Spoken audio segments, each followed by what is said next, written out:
নমস্কার বন্ধুরা, আমি বর্ষা। চলো রথ টেনে আসি। আর রথ টানতে গেলে তো অবশ্যই আমাদেরকে রেডি হতে হবে। আমার কাছে গলায় এবং কানে পরবার মতো এদিন কিছুই ছিল না।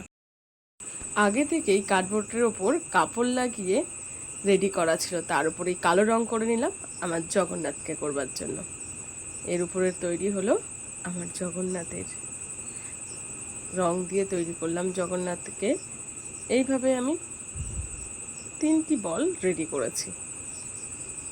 আর তারপর ভাবলাম এগুলোকে একটু সাজুগুজু করে নেওয়া যাক।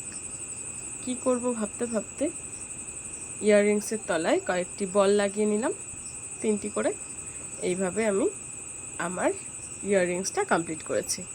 এইবার রয়েছে নেক পিসটাতে কি করা যায় ভাবতে ভাবতে কয়েকটি কড়ি লাগিয়ে নিলাম। আর কড়ি লাগানোর পর পুরো সেটটি দেখতে কেমন হয়েছে সেটাই তোমাদের সাথে শেয়ার করব। টার্সেলে ব্যবহার করেছি উল, ব্ল্যাক কালারের উলটাকে আমি টার্সেল হিসাবে ব্যবহার করেছি, আর 2টি কটন বল। এইভাবে আমার নেক পিস আর ইয়াররিংসটা রেডি হয়ে গেছে। চলো পরে দেখি। এবার পরবার পালা। তোমরাই বলো ছোট্ট জগুগুলো জগন্নাথকে কেমন লাগছে। এই যে আমার নেক পিসটা, আমার তো ভারী পছন্দ হয়েছে। প্রায় ঘন্টা দেড়েক ধরে আমি এই জুয়েলারিটি তৈরি করেছি, কিন্তু তোমাদের সঙ্গে 2 মিনিটের একটি ভিডিওতে শেয়ার করলাম। তোমাদের যদি উপকারে আসে তোমরাও এই রকম একটি করে নেক পিস বানিয়ে নিতে পারো নিজেদের জন্য বা কাউকে গিফট করার জন্য।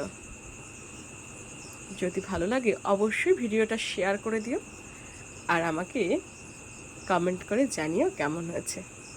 সকলকে অসংখ্য ধন্যবাদ। নেক্সট ভিডিও আসার পর্যন্ত সকলে ভালো থেকো। সকলকে টাটা।